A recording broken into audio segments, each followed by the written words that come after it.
du Père et du Fils et du Saint-Esprit, Amen.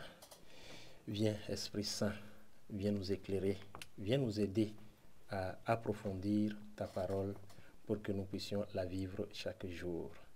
Évangile de Jésus-Christ selon Saint Luc.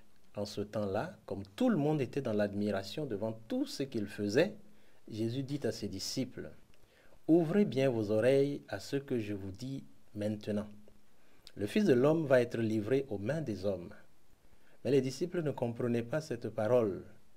Elle leur était voilée, si bien qu'ils n'en percevaient pas le sens.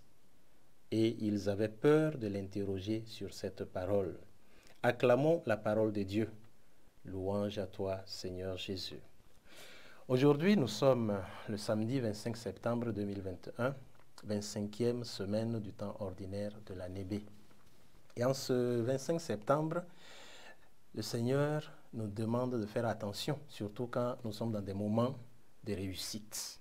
Les moments de réussite, ce sont des pièges, parce que ces moments-là peuvent nous faire oublier qui nous sommes, puisque nous risquons d'être dans l'euphorie, un peu comme si nous avions pris quelque chose qui nous fait ne plus nous rendre compte de la réalité. Eh bien, c'est ce qui se passait avec Jésus, et Jésus est très réaliste et ne se laisse pas emporter par ces choses-là.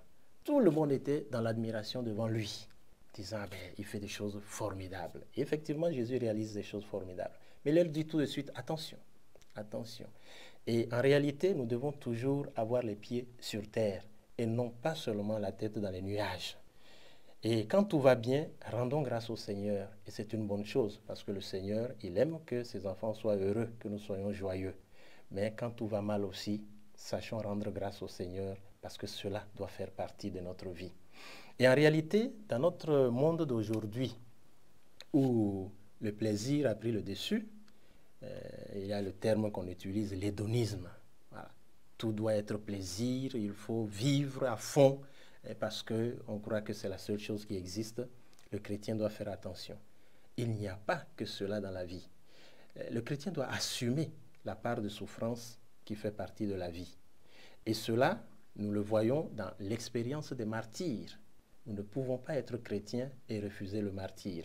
Évidemment, tout le monde n'est pas forcément martyr, mais quand il faut le faire, nous devons être capables de l'accueillir, de l'accepter. Je ne dis pas que ce soit facile, ce n'est facile pour personne. Mais notre Afrique, nos pays ont besoin de chrétiens convaincus, engagés et qui sont prêts à se donner jusqu'à la mort. Et c'est l'accueil de la croix dans notre vie qui peut permettre de réaliser cela. Tant et tant de fois, nous tenons à notre vie. Nous y tenons tellement que nous ne voulons prendre aucun risque. Oui, c'est normal, il y a l'instinct de survie, c'est vrai. Mais quand nous croyons au Christ, quand nous avons confiance au Christ, nous savons que celui qui nous a donné la vie, sans que nous ne sachions comment, eh bien, il ne sera pas incapable de nous donner la vie si nous mourons pour lui.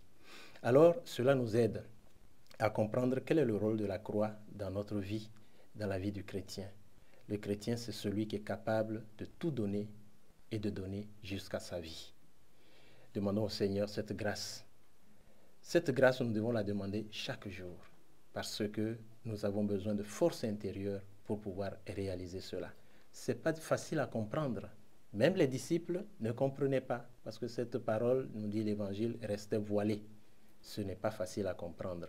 Mais quand nous demandons au Seigneur la lumière dont nous avons besoin, eh bien, lui-même nous aide non seulement à comprendre, et ce n'est même pas très important de comprendre, mais surtout à accueillir cela dans notre vie de chaque jour. Au nom du Père et du Fils et du Saint-Esprit. Amen.